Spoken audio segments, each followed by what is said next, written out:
सुरेश धस धनंजय मुंडे यांची भेट घेतात आणि हा मराठा समाजाला त्यांचा सर्वात मोठा विश्वासघात वाटतो।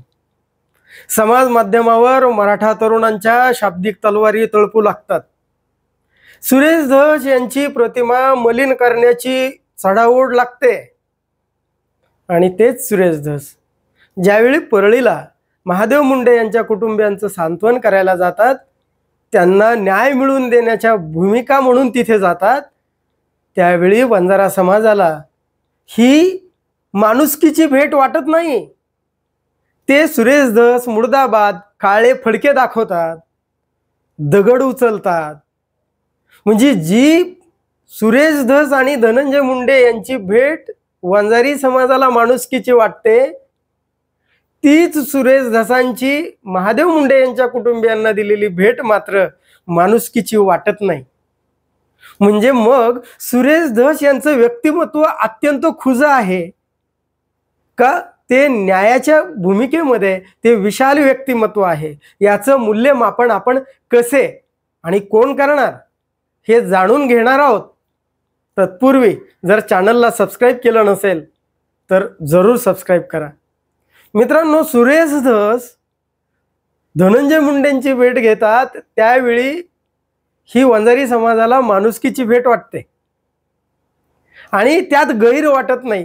पण तीच भेट मराठा समाजाला मात्र अतिशय जिव्हारी लागते आणि आमचा विश्वासघात झाला। आम्ही फार मोठा विश्वास ठेवला होता।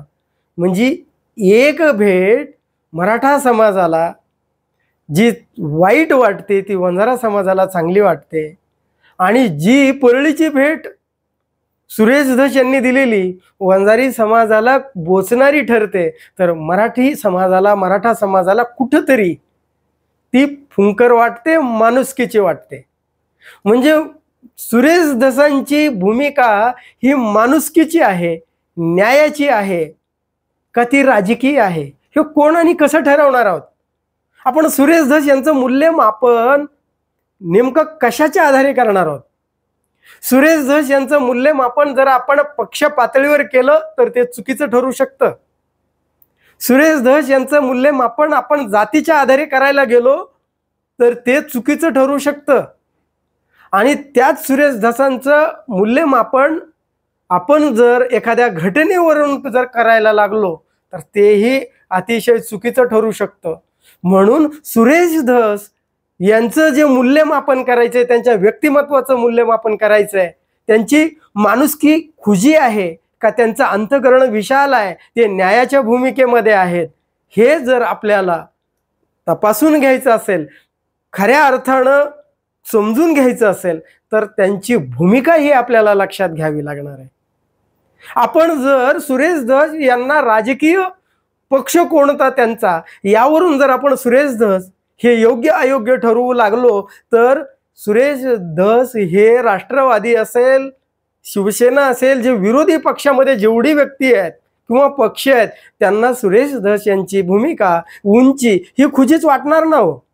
आणि ते माणुसकी, त्यांची माणुसकी जरी असेल किंवा ते न्यायाच्या भूमिकेत असतील तरी विरोधी पक्ष सुरेश धस फार महान्यायी आहेत असं म्हणतील, अशी अपेक्षा आपण करू शकतो का? म्हणजे सुरेश धस यांचं मूल्यमापन आपण राजकीय पातळीवर, पक्षीय पातळीवर करूच शकणार नाही आहोत। बरं, सुरेश धस यांचं मूल्यमापन आपण जातीय पातळीवर जर करायचं ठरवलं, ते एक मराठा नेता आहेत, एक मराठा व्यक्ती म्हणून मस्साजोगच्या प्रकरणामध्ये ते संतोष देशमुख कुटुंबियांच्या पाठीशी खंबीरपणे उभे राहिले असं जर आपण समजत असू तर आपल्याला ते कधीच मोठे वाटणार नाही, ते खुजेच वाटणार आहेत।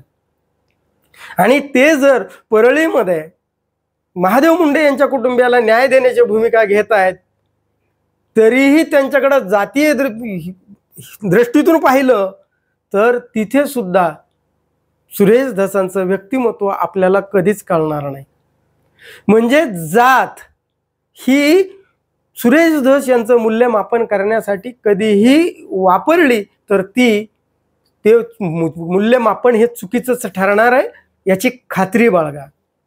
बरं, सुरेश धस यांचं मूल्यमापन जर आपण एखाद्या घटनेवरून करायचं ठरवलं तर मस्साजोगची घटना आहे, ती घटना घडली जिथे ज्याच्यावर अन्याय झाला त्या कुटुंबाला ते ठरवण्याचा अधिकार आहे की सुरेश धस योग्य आहेत की अयोग्य आहेत. म्हणजे सुरेश धसांची भूमिका न्यायी आहे का ते सुरेश धस फसवतायत हे कुणाला कळू शकतो? ज्या कुटुंबावर अन्याय झालेला आहे तेच कुटुंब सांगू शकतं की सुरेश धस हे काय आहेत, त्यांची माणुसकी खुजी आहे, सुरेश धस राजकीय भाग म्हणून इथे येतात किंवा सुरेश धस हे अन्यायाची भूमिका घेतात, हे कोण ठरवू शकतं? ज्याच्यावर अन्याय झालेला आहे तेच कुटुंब ठरवू शकतं. मग मस्साजोग वाशियांना ते म्हणतात की सुरेश धसवर आमचा पूर्ण विश्वास आहे आणि संतोष देशमुख यांचे बंधू हे जर धनंजय देशमुख म्हणत असतील अण्णा हे पहिल्या दिवसापासून न्यायाच्या भूमिकेत आहेत आणि ते राहणार आहेत, आमचा त्यांचं कोणाला भेटतात हे त्यांचं व्यक्ती स्वातंत्र्य आहे, ते कोणाला भेटावं कोणाला बोलावं याच्याशी आम्हाला काहीच देणं घेणं नाही.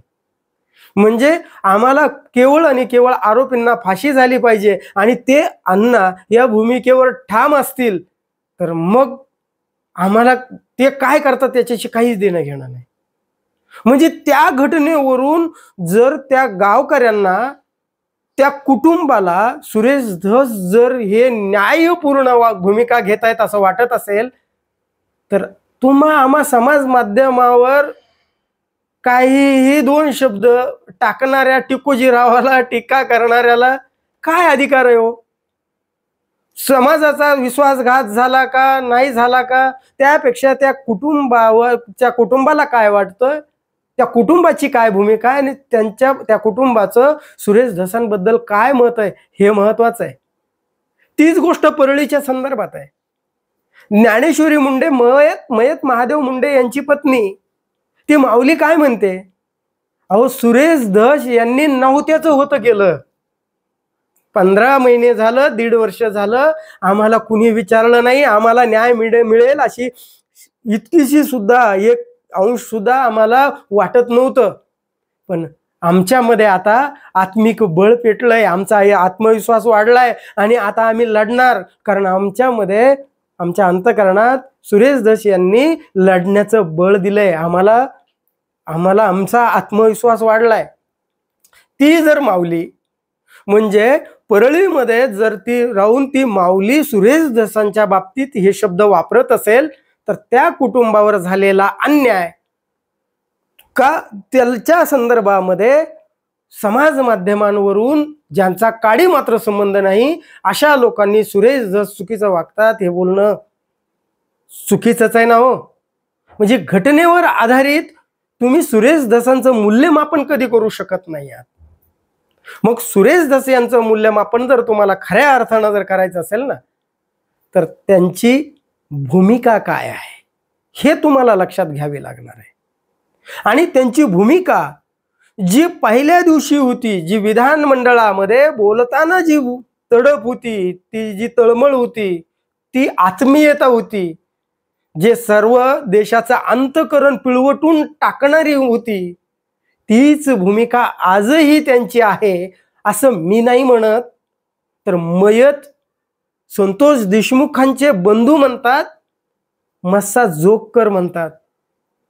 आणि तीच भूमिका जर परळीची माऊली ज्ञानेश्वरी मुंडे हीच भूमिका मांडत असेल की सुरेश धस यांची भूमिका ही न्यायाची आहे तर मग तुम्ही जर सुरेश धसांकडे पक्ष म्हणून पाहिलं तरी सुरेश धसांची माणुसकी तुम्हाला खुजी दिसणारच आहे मित्रांनो. सुरेश धसांकडे तुम्ही जात म्हणून बघितलं तरी तुम्हाला त्यांच्यातली माणुसकी खुजीच वाटणार आहे, ती अतिशय तुम्हाला दिसणार बी नाही कदाचित जातीय दृष्टिकोनातून पाहिल्यावर. आणि घटनेवरून एखाद्या घटनेवरून कोण कुणाला भेटलं कोण कुणाला बोललं यावरून जर तुम्ही ठरवत असाल तर तरी सुरेश धस हे तुम्हाला खुजेच वाटणार आहे. म्हणून सुरेश धसांची जी कायद्याच्या न्यायाच्या आणि समाजाच्या कसोटीवर त्यांची जी भूमिका आहे ना ती न्यायाची भूमिका, त्या दृष्टिकोनातून सुरेश धस पहा, तुम्हाला सुरेश धसांची भूमिका ही कधीही संकुचित जातीयवादी अथवा राजकीय वाटणार नाही याची खात्री आहे.